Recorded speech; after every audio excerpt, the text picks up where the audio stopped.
about the Knicks, huh? But the best thing about New York City is K-N-I-C-K. Everybody say go New York, go New York, go! Go New York, go New York, go! Hey everybody, welcome to the New York Knicks podcast, episode 640. That's also how many Knicks players are currently injured, if you're keeping track. It's also how many minutes Deuce McBride is now playing a night, And Josh Hart, yes. and Josh Hart. We are in the weirdest Knicks hell of all purgatory weirdness of all until guys come back from health. It's been a weird season, Jay. It's been a very, very weird season. Not really a fan of the last few weeks. It's been such a roller coaster. It went from like the Knicks are pretty good to the Knicks are going to win the championship to I hope the Knicks can stay in the play-in. I mean, if you break it down even more, we started off bad start to the season. We were like 5 games in. We were like, is Randall broken? Like, what's going on? Are we screwed with Randall? Then he starts playing well. We have a stretch where we're like, RJ, hey, RJ's awesome. He's finally taking that next step. Then RJ misses some games, has a migraine, forgets how to shoot until he goes to Canada. Then we have the trades. We get OG. Suddenly we're on top of the world, and then bomb after just like shit after shit after shit. So since the last episode, Brunson got injured, which was on the one hand, Brunson got injured. On the other hand, like it seems like we escaped the worst of it. He was jumping in midair when his knee got injured. It seems like he actually ended up colliding knees. But the thought at the time was it was a non-contact injury, which usually means we're completely screwed. The angle when you're watching the game looked like a non-contact injury, and I'm just like, oh, okay, well, that's season over. Then after like just watching the replay over and over, you see there was a knee-to-knee contact. So it looks like it's just a bruised knee. He's just going to be out a few games. OG looks like he's progressing pretty well. Randall's still up in the air. Well, the latest actually, Ian Begley, I think, came out and said, if I remember correctly, like Randall should be back. They think Randall might be back in the next week or so. OG a little after, and Mitch around then also. Like they all three of them in the next few weeks may be on the court playing for the Knicks, which would be unbelievable. So the Knicks might have 6 or 7 games at actual full strength, which should be good enough to like mesh and ramp up. Which would be amazing. It's going to be interesting to get the guys. I mean, like obviously Randall had a whole off season and the first 5 games of the season, and he wasn't coming off this big of an injury and was terrible. Yeah, but I feel like an ankle is different from like your non-shooting shoulder. Yes, absolutely. So I feel like he's not going to come out and like, first of all, his shot shouldn't be off. Like his shot was off in the first few games because he didn't have any lift. Like, right. I don't think his off shoulder is really going to affect that too much. But it's also like, coming off that injury, do you have some fear of contact? Like he's a guy that he like really takes a lot of contact, really physical game. And even if like you can totally do that now, you probably have some hesitancy for a little bit because and that's good to have him ramp up games. I mean, chances are Randall is not going to look amazing coming back and might just be a more limited player for the rest of the season in the playoffs. Like maybe you might get like 20 to 25 minutes. You might want to be prepared to have 20, 25 minutes and maybe like Precious will still play a lot of minutes. No, I don't think so.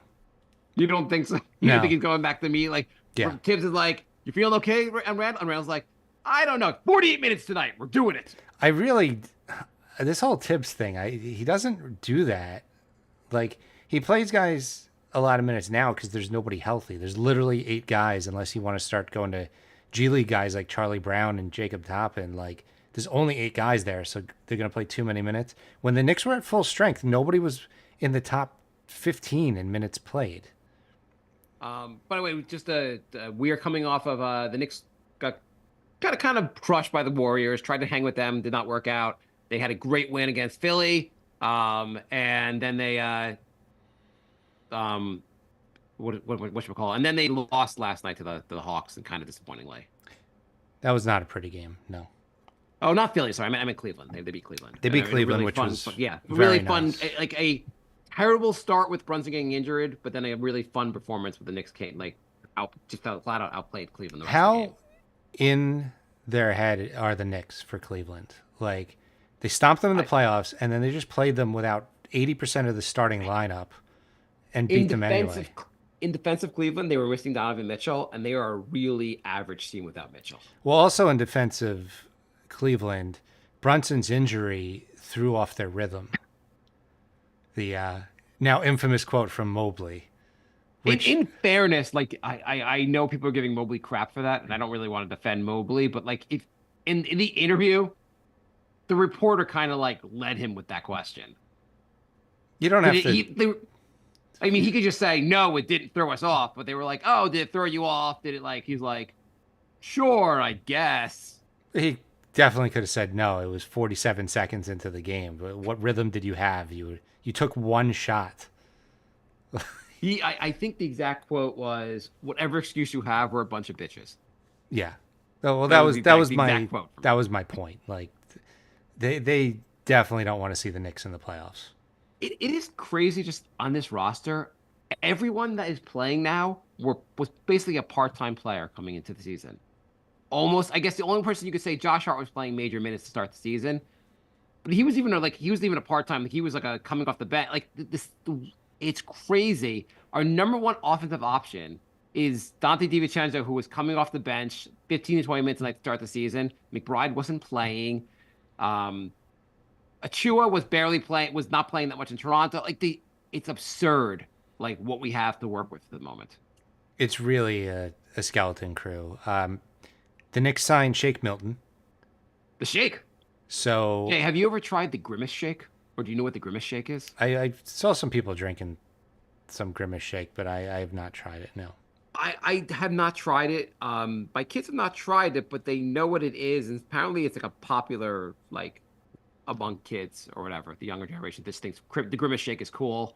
Hopefully Shake Milton is as cool as the Grimace Shake. So that might be it for Burks, right? If Shake. No, you'd think Burks was freaking terrible last night, and Shake didn't even come on the floor. Maybe he needed to learn some plays.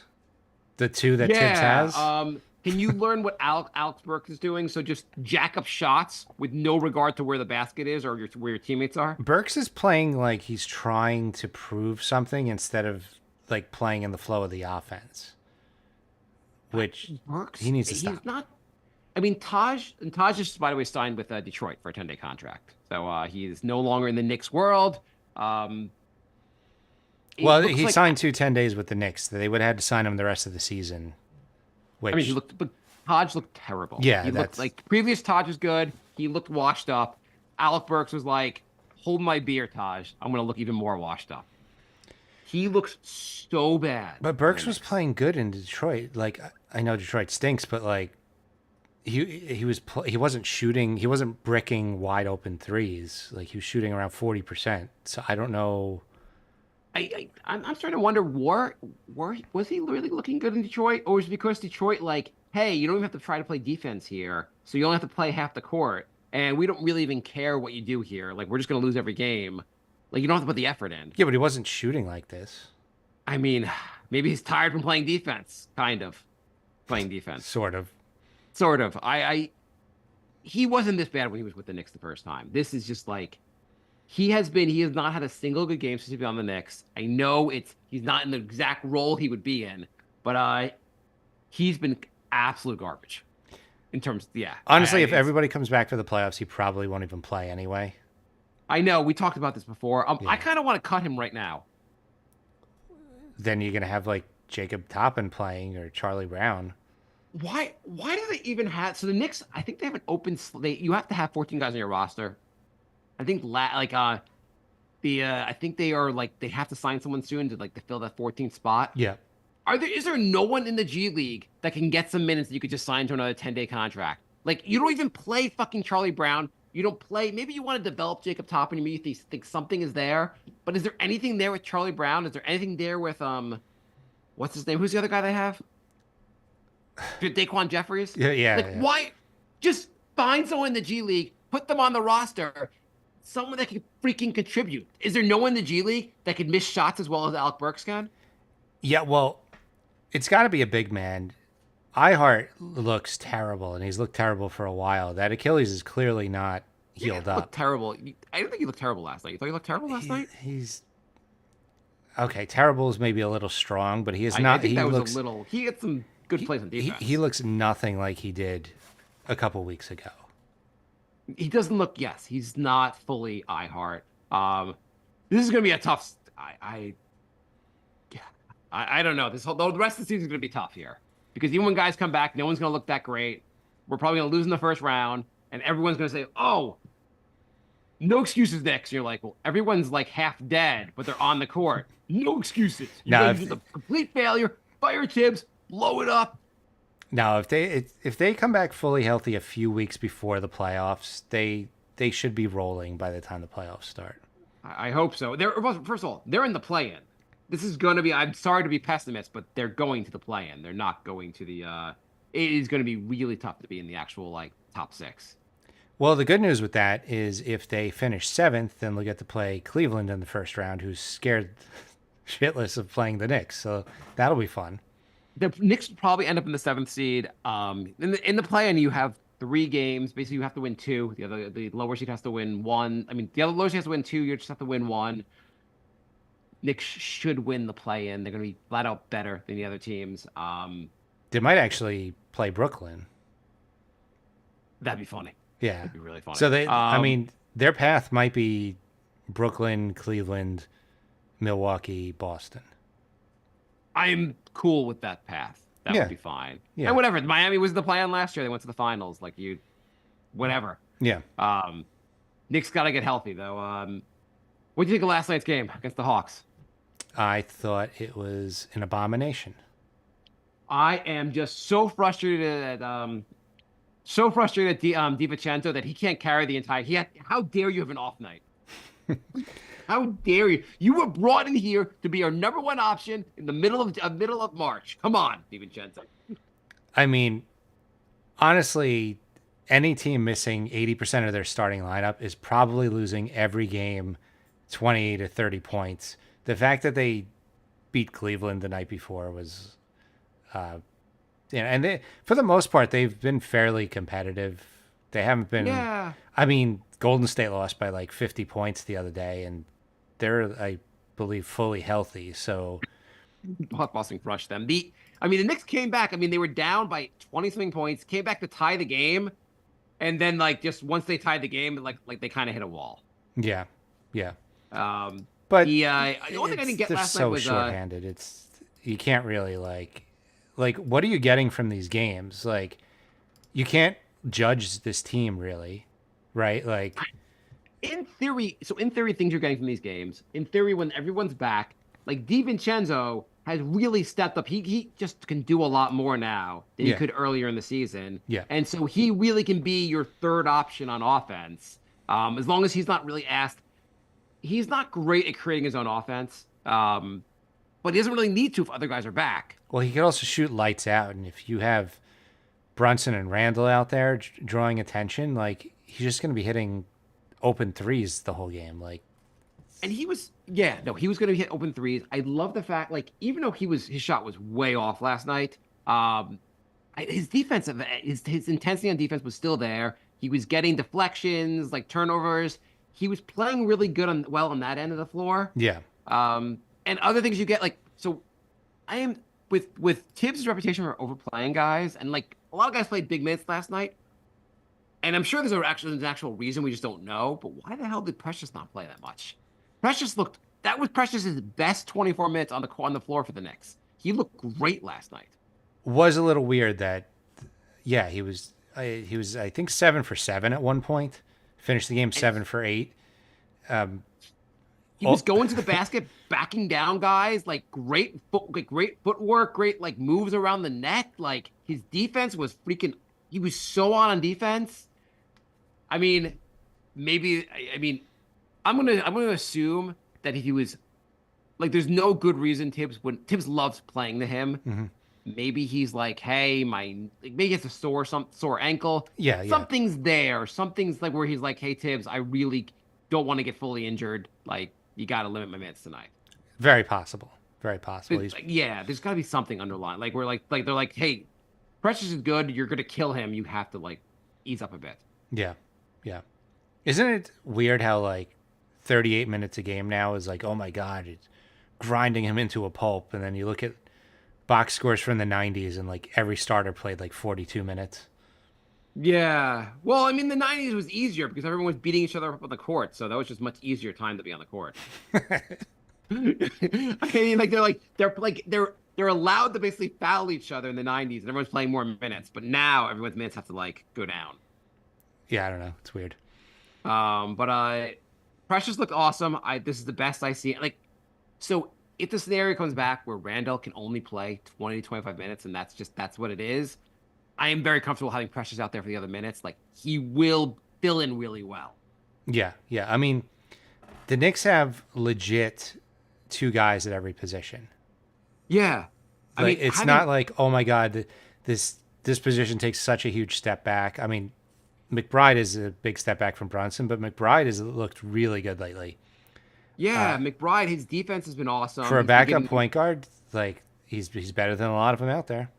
I mean, he's the I mean his contract looks like that is some 4D chess from or whatever you want to call it from Leon Rose. That contract is absurdly good. Yeah, yeah, Like, hey, McBride, I know we've barely been playing you and all that. We like you here, just stick around for a few more years. The moment he signs, they're like, ha ha ha ha ha, you're gonna play 40 minutes a night now and look awesome. yeah, yeah. That game. Missed out on that contract. Ha ha ha, I am Leon Rose. He played what 47 minutes when against Cleveland when Brunson. Yeah, went there? it would set the record for most minutes by a guy off the bench in the Knicks. Of course, why would anyone ever play 47 minutes if they were coming off the bench in a game? That wouldn't Right. make any sense outside of injury. Yeah, yeah. But I can see the Cavaliers were like, hey, we were only prepared for Jalen Brunson. Playing someone else in that position just threw us off entirely. Mike wrote, when Brunson is healthy, he can't possibly play any minutes over Deuce at this point. This has looked pretty good. Yeah, he's been really nice. He's really stepped up. I don't think Ihart's looked as bad as you think he looked. I think he's looked decent. It's just like he doesn't look quite as good as before, but I think he's had some pretty good minutes on defense. He had like a pretty great block in the Cleveland game. It's been all right. I mean, his plus minus has been way worse. His offense he's like he was scoring in double digits. Now he's having like 5 and 6 point games. Like He's playing less minutes also. it just seems off. I don't know. I mean, it's like if he plays 5-minute stretches, he doesn't get as into the flow. I don't know. I just feel like he's not as impactful. It's just, I don't know. It's the eye test. I'm not going by any advanced metrics. It just seems like nobody was able to get to the rim for a while, and now it's like not as big of an issue. I think he's looked pretty good. I think the numbers are just so much like the defense is so much when they have to play when Burks and Bogdanovich are out there. The defense looks atrocious. Yeah, I mean, you can get away with one or the other, but when they're both out there, it's pretty rough. When they're both out there, it's absurd. I mean, like I get it; they're not good defenders, but like it really falls off a goddamn cliff. Yeah. Do you want to guess the numbers? I have the stats pulled up for the last 15 games. Do you want to hear about some numbers from the last 15 games? Sure. Or do I? Okay, so last 15 games, what do you think the opponents are shooting in terms of 3-point percentage against the Knicks? It feels like 75, but I'm going to guess 40. Yeah, 41%. The second worst in the NBA. Only the Jazz have been worse. And the Jazz, by the way, do they have any injuries or just like they're just terrible? But 41% from 3. How do you even come close to beating that? I mean, that's like all-star level shooting. And for an entire team to do that every game over the course of 15 games is pretty wild. What do you think their opponents are shooting field goal percentage? I'm going to say, well, Well, they almost had an all-time record, right? It's like, was it 70% through three quarters for? That was 70% for 3. Yes. I'm gonna guess 52. 49.9%, basically 50%, 27th in the NBA. Yeah, Hard not to great. win games. It's hard to win games basically when your defense is that goddamn bad. Yeah, yeah. Not great. Our email is nyknickspodcast@gmail.com. Jorge writes, writing this while watching the Warriors game, is the worst part of the Burks trade going to be that we're going to trade a first rounder this summer to get rid of him? Well, luckily, his contract is done after this season. He should not be on the team next year. He's not going to be on the team next year, right? There's no reason Burks will be on the team.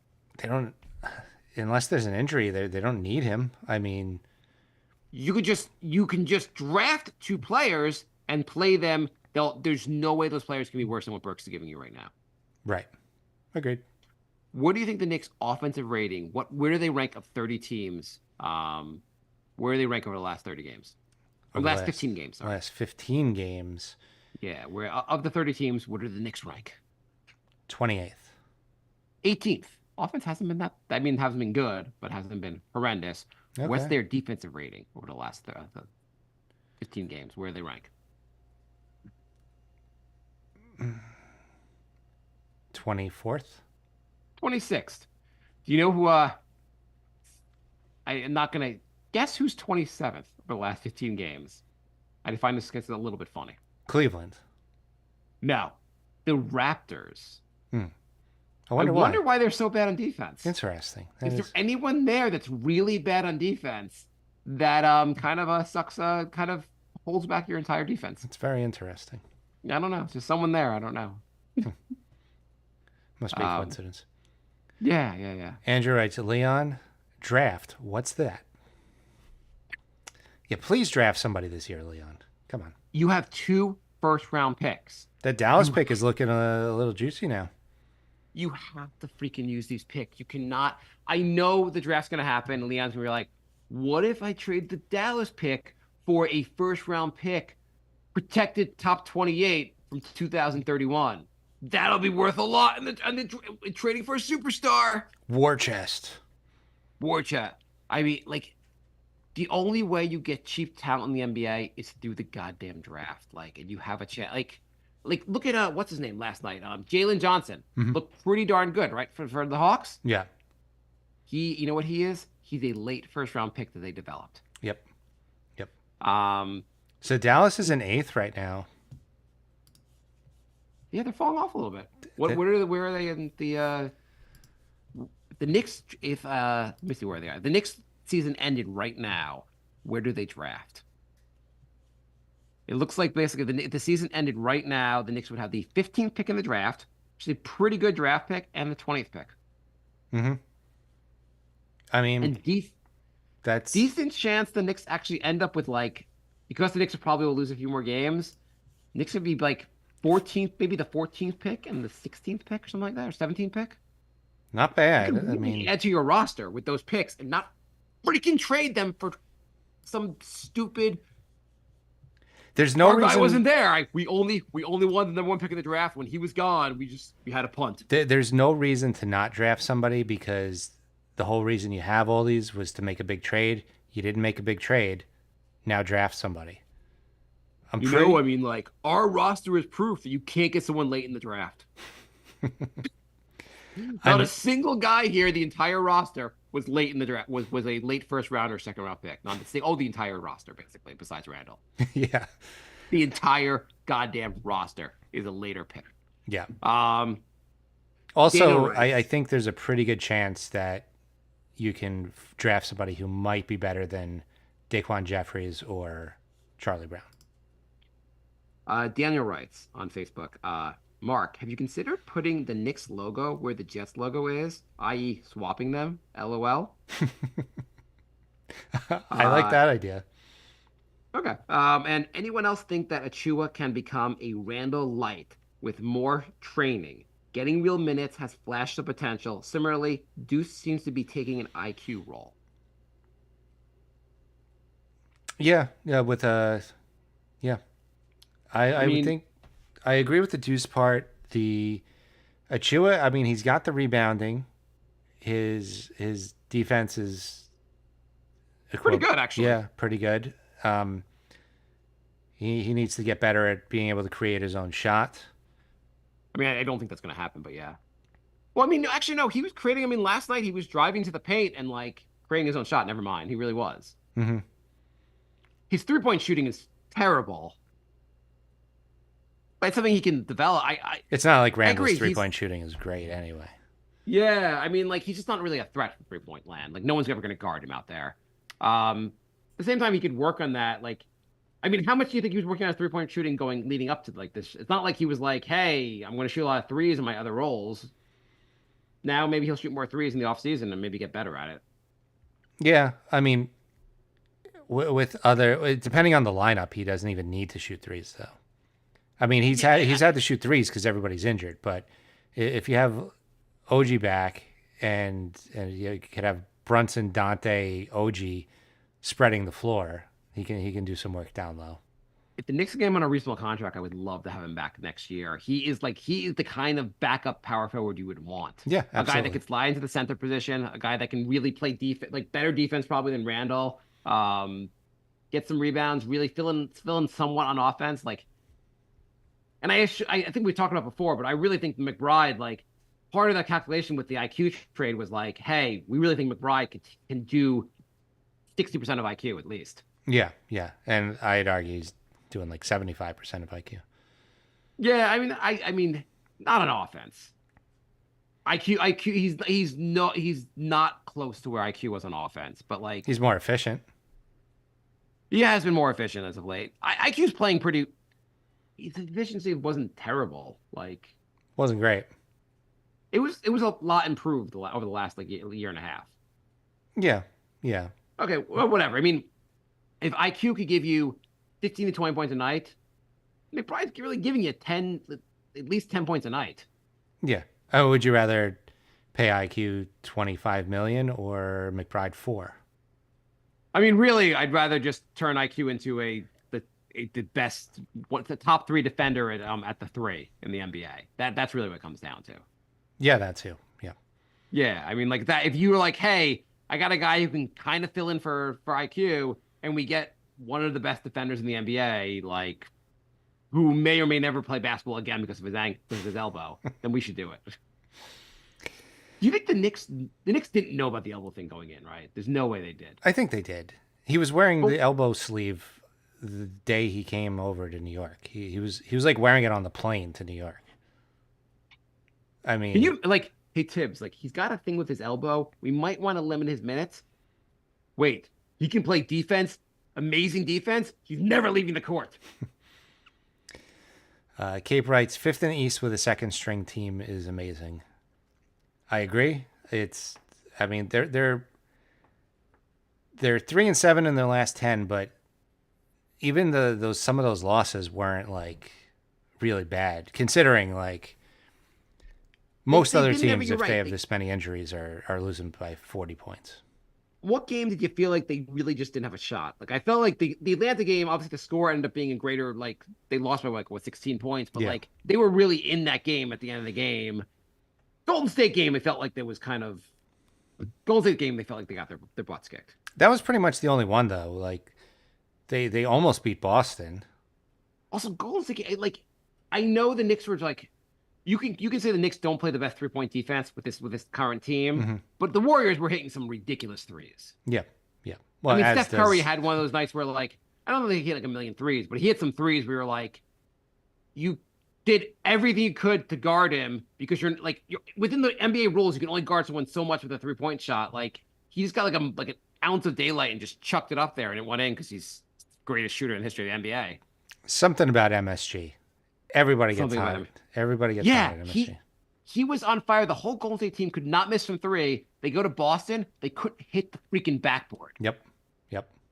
And I know Boston plays great defense, but like, come on. Yeah. On Twitter, Cody writes, is Josh Hart the new triple-double king after getting 3 in the last 5 weeks? So he tied Clyde, right? I guess so, yeah. For most triple doubles. on the for a Nick? Sure. In a week? I think in a season or yeah, No, it's definitely not. 3 is definitely not the most in the season for the Knicks. triple double. Knicks don't have a lot of Yeah, triple double guys. I know, but like, there's no way most. It Dear was. Google. This is the part of the show where we Google trivia. It's a very riveting part of our podcast. We could besides that we could use other I can use Perplexity or some other AI. The most who Frazier has the most career. How many do you think the number of career triple doubles Walt Frazier has to lead the Knicks all time? 17. 23. Okay. Randall is 4th all time for the Knicks. How many think he has? 12. 8. That's pretty crazy considering some guys like average a triple double now. Russell Westbrook averaged a triple double for 2 straight seasons. The Knicks are like, Randall, 8 times. You're 4th all time. You know what's funny here? I'm looking at the list. You know who's 7th or tied for 7th? Josh Hart. Yeah, I mean, anyway, Hart's been awesome. Hart's been the heart of the team while everybody's been injured. He has been so goddamn good. And It's been ridiculous. him popping Donovan Mitchell's chain on the way back from hitting a 3 was hilarious. Did you see that? Oh yes, that was awesome. By the way, just to confirm, the Knicks record for most triple doubles in a season is 8. Oh, okay. I was wrong. So, All right. so it was not though. Yeah, it was not I can't believe how few though. Yeah, it's not a great list. Not a great list at all. It's kind of embarrassing. Randall is 4th on that. He had 6 in the 2021 season. Okay. The season everybody wanted to trade him. Yes. Well, then that was the season. That was before he basically just shot the floor against Atlanta, and everyone was like, "He's a fake all-star. Get rid of him." And Andrew just chimed in and said Melo had 1. Yes, that one time. It wasn't that game where he scored 650 something points or 60 points. Definitely wasn't that game because he didn't pass the ball at all that game. I'm surprised that he got 10 assists in any game on the Knicks. Yes, yeah, I guess I'm a little Okay. surprised. Before we But, lose whatever. all our listeners, is there any other Twitter questions? No, I posted on Twitter just something about Randall, like, hey, like the team actually misses him. Like, this is like, I hate when people are saying the Knicks would be better. This is proof the Knicks aren't better without him. And some people are like, what about the other guys they're missing? I wasn't saying the other guys don't matter. I'm just saying Randall does matter. But then people were like, someone was like, hey, like, we never said Randall, like the Knicks are better without Randall. All we were saying was the Knicks were better without Randall. He's a losing player. What are you talking about? You just said your next sentence says your guys are better with. I don't know. I really shouldn't argue with people on Twitter. Nope. It's a losing proposition. So the Knicks are not in a position to win games. I guess. Big game coming up tomorrow. Who they got? Orlando. Tomorrow, Orlando. And if they lose to Orlando, Orlando gets the tiebreaker. So it's a big game. Decent chance that Jalen Brunson supposedly might be back by tomorrow. Okay.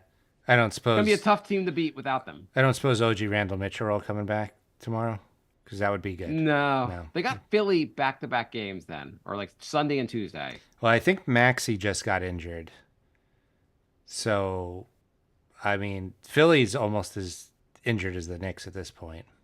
Not that I'm rooting for anyone to be injured, but it'd be nice for the other team to also have some issues. Right. I hope that game isn't on ABC because then we'll keep hearing about the shorthanded 76ers with not a mention of the Knicks at all. What was it? The Golden State game? Yeah. The Golden State game of the Knicks, where the ESPN crew said that Steph Curry, who the Knicks passed on in the draft, is doing wonders tonight. Knicks didn't pass him in the draft. The Knicks knew that they were supposed to take him. They just didn't get the opportunity. How little research does ESPN do? In fact, they didn't have a backup plan, and they panicked and drafted Jordan Hill, right? Yeah, they really thought they were getting Steph Curry. They really tried to get him. It's almost like they're like, Jordan Hill. I don't know. We were not expecting this at all. It's just like ESPN's just like, well, Knicks are playing Zion tonight. I don't know why they passed him on in the draft, but Man, they passed on Towns and Edwards. This is crazy.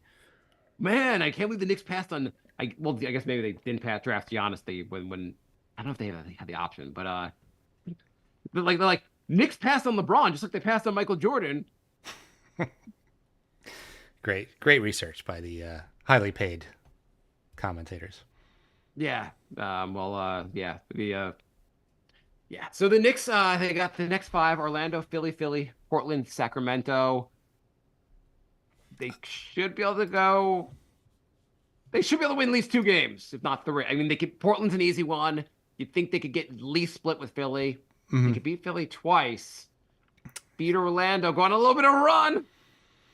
I mean, Sacramento isn't exactly lighting it up right now either. So it's they've fallen all the way to seventh, actually. So, I mean, I'm not saying like with the Knicks this injured, they should be winning these games, but it's a good time to have this part of the schedule, is what I'm saying.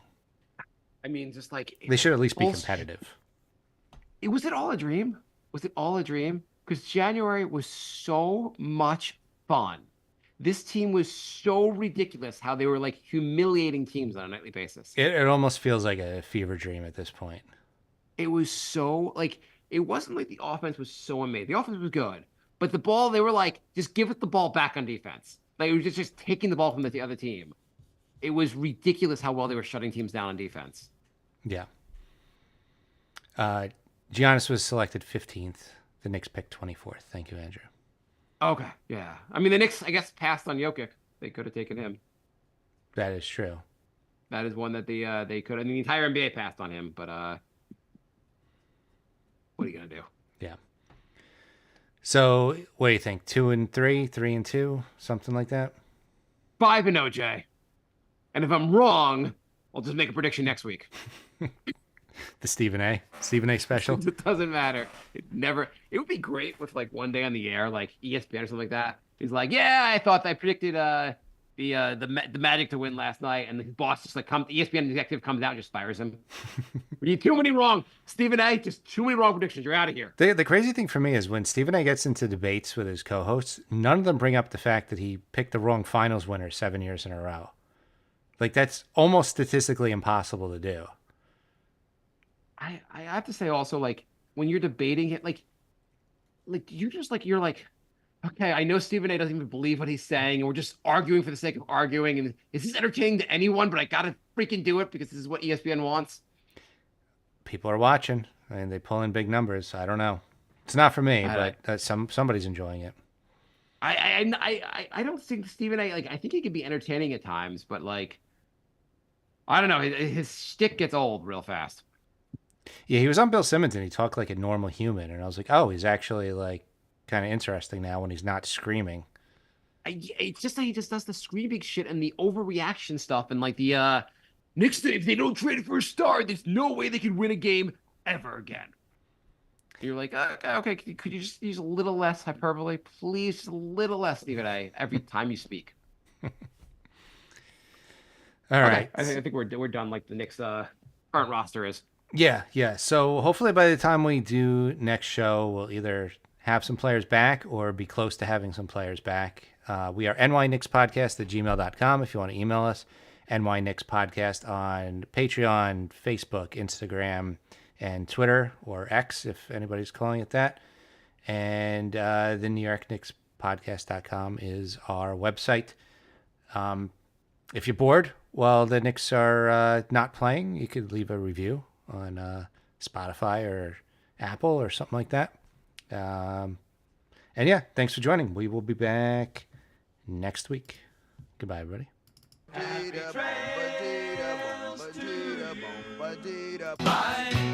love. Goodbye, everybody. It's all over. Goodbye. It's time to go. This is the end. Say goodbye. You cannot go away. I'm gonna leave you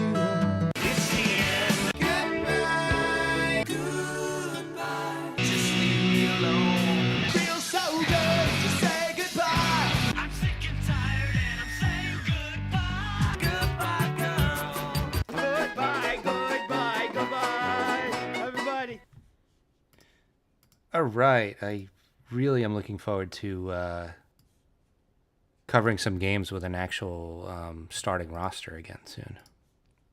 My daughter just came down at the end of the show and was staring at me, and I don't know if she's always looking off. I saw you looking. I figured something was going on. She like snuck down here and asked what I was doing and all that. Oh, she's finding out about your podcast. Yeah. It's not She's cool. like, this isn't a business call. Daddy's been lying to me. I always tell them it's a business call. Do you ever play Rummy Cube? Play what? Rummy Cube. You ever played that game? Rummy Cube? Rummy Cube. No. It's kind of a fun game. I recommend it highly. Is it a card game? It's basically it's a game with tiles, and you pick out you get like 14 tiles to start, and you have to put them together either like 3 or 4 in a row with like the same color and the same number, or like I think it's different colors for 4 in a row. Like basically, it's like the same rules as you ever played Gin Rummy? I played 500 Rummy. Okay, you're basically looking for either like consecutive numbers or matching numbers, and the goal is to get rid of all your tiles, basically. It's a pretty fun. I guess during COVID, when everything was locked down, like we were like just hanging out with like neighbors. There was a neighbor that like they liked it. And we started playing it. It was pretty fun. Then I just hadn't played it in a while. I really liked the game, and now my daughter's really into it, and I play her a lot in it, and she beats me a lot in it. Okay. Are you gonna join a Rummy League and not be able to do the podcast on certain nights? No, but I'm probably going to I'm going to sign off in a minute to go play her in Rummy Cube though. Sounds good. I'm gonna shut the live room. Thank you everybody for joining, and